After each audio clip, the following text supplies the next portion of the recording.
This is the AFC predictions. For those of you that haven't checked it out, my NFC predictions are live on the channel right now. I started with the NFC North, the NFC South, the West, and East are all up. Prediction time, yes sir. I figured I ended the NFC North with I ended the NFC with the West, so why not kick the AFC off with the West? This division has potential for 3 playoff teams, but let's go ahead and get into it. The team I think that will once again win the division, the defending Super Bowl champion Chiefs.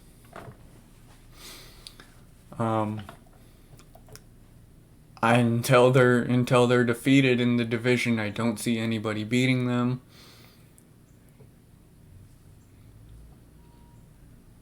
Until proven otherwise, I think they win. I think they take a bit of a step back this year, though. I don't think they win nearly as many games. I think they win 10 to 11, but they should still win the division. I think 12 is probably their ceiling. Moving over to the next one, the Denver Broncos. The Denver Broncos are a very interesting team because last year they gave up the farm to go land Russell Wilson, and it didn't work out. But you come back, you fire Nathaniel Hackett, you bring in a coach who got the best out of Drew Brees for many, many years, and Sean Payton. Denver has a very talented roster, but are they a team that can take that next step into the playoffs? This is one of those teams where you're just not really sure what you're going to get, if you're going to get the Russell Wilson of last year or if you're going to get a new and improved Denver Broncos team. I want to say that this team is going to just kind of be average. They're going to just kind of be there. They're not going to really make a huge impact, but they could sneak into the playoffs.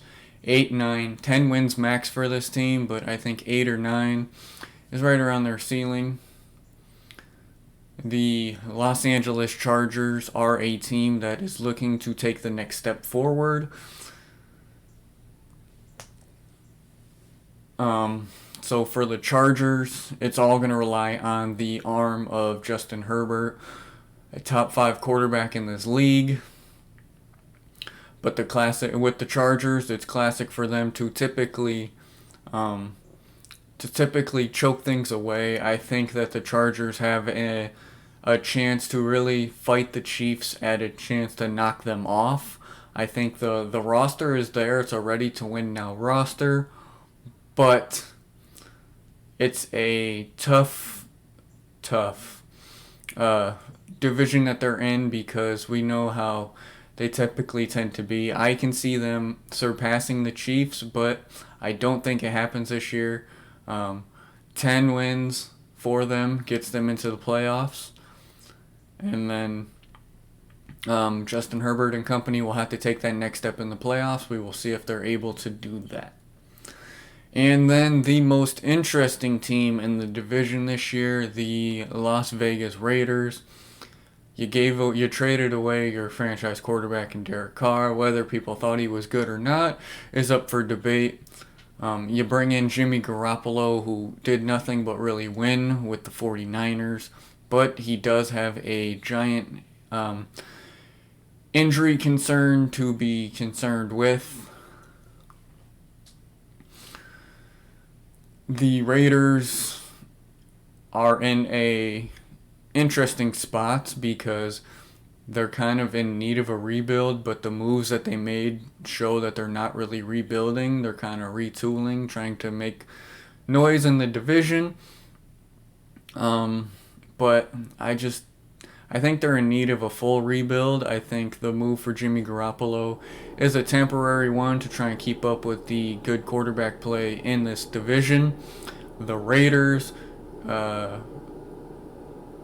John Gruden kind of screwed them up and set them back like a decade with the weird picks that he did, and now that they're in a transition period where they have to clean up the mess that John Gruden left behind. 6 wins probably max for the Raiders, maybe less. They could end up being one of the worst teams in the league this year. But I don't see them making the playoffs. I think they have a lot of question marks, a lot of holes to fill. And that's really them. But they're also at a time where if Jimmy Garoppolo can stay healthy, we know what Jimmy Garoppolo is capable of. He's able to win games. And with them figuring out the whole Josh Jacobs situation, if Jimmy Garoppolo is able to stay healthy, this team could make a surprise and win maybe 8-9 games and maybe try to sneak into the playoffs. There is a possibility. I don't see it happening, but there is a possibility that all 4 teams in this division make the playoffs. Again, I don't see that happening, but it is possible. There's only one other division in this conference and I could see that happening to, and I will get into that later. But realistically, I see about 4 to 6 wins for the Raiders. They won't be very good. Jimmy Garoppolo won't last the whole season. And that's pretty much what I think. To recap a little bit, I have the Chiefs once again winning the division but taking a small step back. I think the Broncos could surprise, but ultimately I think they're about middle of the road. The Chargers ultimately are the team in this division to knock the Chiefs off, and then I don't think the Raiders will be very good. So the Chiefs, I have about 10 or 11 wins. The Broncos, I have about 8 or 9. The Chargers, I have anywhere from 9 to 11. And then for the Raiders, I have 4 to 6 wins. They'll be pretty terrible and not good. That is my AFC West predictions. I know it's not typically a video that's as long as the rest of them, but there's just not a whole lot to say about this division. And that is the AFC West for me. Moving on to the AFC South. An interesting division with very, very young quarterbacks at the helm. I'll do who I think is going to win the division first, and that is last year's winner of the Jacksonville Jaguars. They are the most ready-to-win team in this division. Trevor Lawrence, I expect him to continue to improve. The Jags have all the pieces there to potentially make a deep playoff run. A lot of the moves they made a year ago were questionable, especially taking a guy like Trayvon Walker, number 1, when Aiden Hutchinson was right there. A lot of their wide receiver moves were questionable, as you paid Christian Kirk to be a number 1 guy when he was never really a number 1 guy, but it turns out he has the capability to be the number 1 guy. The Jags are the most ready to win now team, as I've mentioned, in this division. And they pretty much have, outside of Ryan Tannehill, they have the most experienced quarterback in this division, which when it comes down to it in a young division like this experience is everything, and the Jags have that experience with Trevor Lawrence. I think ETN is due for a big bounce back year with the Jags to really help Trevor Lawrence out. Also, I expect the defense to take a step forward, Trayvon Walker to take a step forward, and the Jags, I think, will surprise a lot of people this year.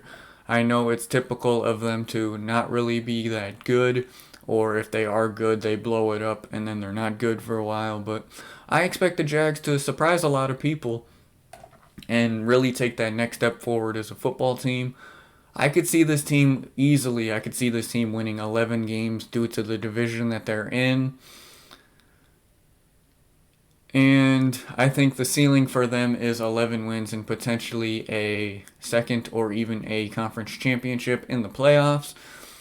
But a massive step forward for the Jags. I'm going to say their ceiling is 12 wins. Their bare minimum is 9. I don't see them losing more than 9 games, but I think they should roll through the division. They should have an easy time in the division. I think most of their losses are going to come outside of the division.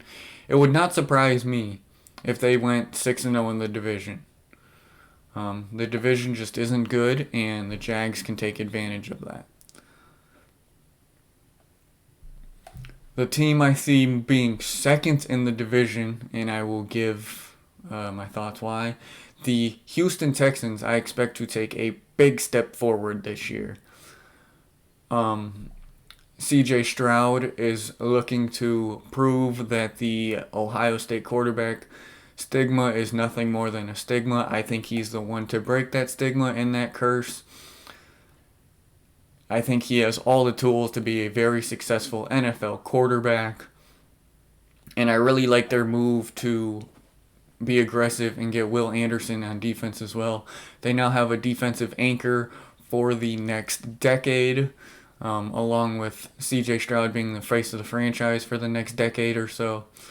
And while I think their corners as well are going to take a big step forward, they have very good young corners, and I just like what the Texans have done. They've been moving kind of under the radar, except for the draft where they've made big splashes, and I can see this team sneaking. While this might not be the year for them, I could see them sneaking into the playoffs. They do take a huge step forward from 3 wins a year ago, and I think they win 6 to 8 games. I'm going to go ahead and say they win 6, which is a massive improvement from a year ago, which is also second in the division, which I know what you're thinking. 6 wins, second in the division. Just hear me out for that. Third place, I think, will be the Tennessee Titans. I think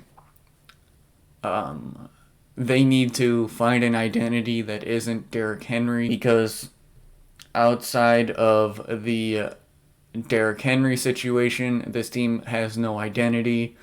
Will Levis should be banished from all things football for putting mayo into his coffee. I don't even like coffee, and I think that's absolutely absurd and disgusting. On top of that, I don't think Will Levis is that good. I also don't think Ryan Tannehill is that guy to get the Titans over the corner and over the hump. And they still rely too much on Derrick Henry. They don't really have any big receiving threats to get them over.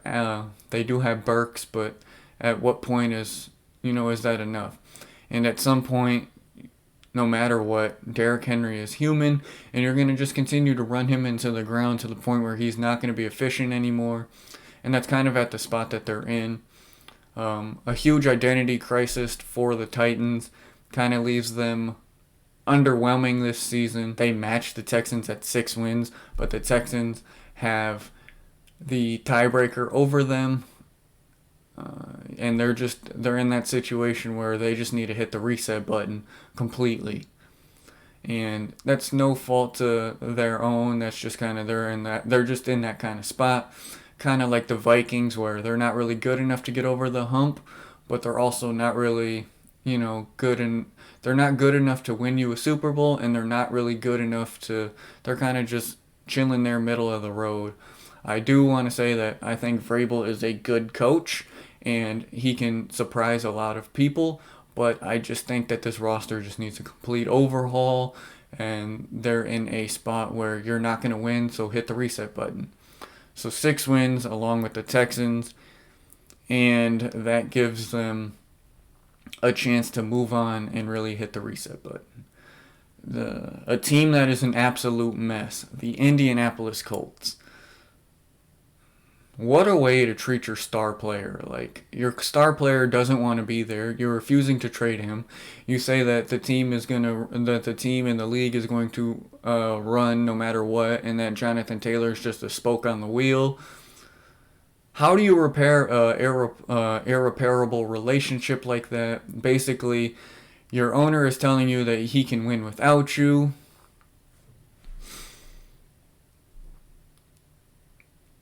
Your team is winning your team can win without you, but also you proved last year that when you went down with injury that your team really needs you.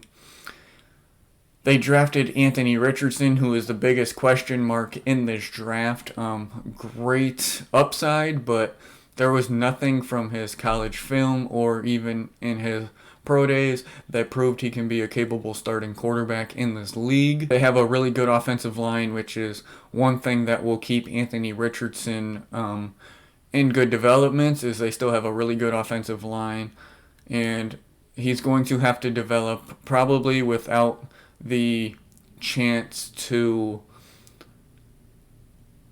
have his star running back, and their GM came up and said, well, did it stunt Andrew Luck's development by not having a star running back? You are comparing a quarterback that was generational in a fact that he was the most pro-ready out of the last probably 15 years for a quarterback, compared to a project guy in Anthony Richardson who needs absolutely all the help and mentoring that he can get.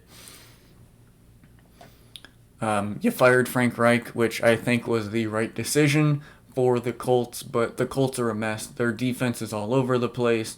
Their offense is having an identity crisis, much like the Titans.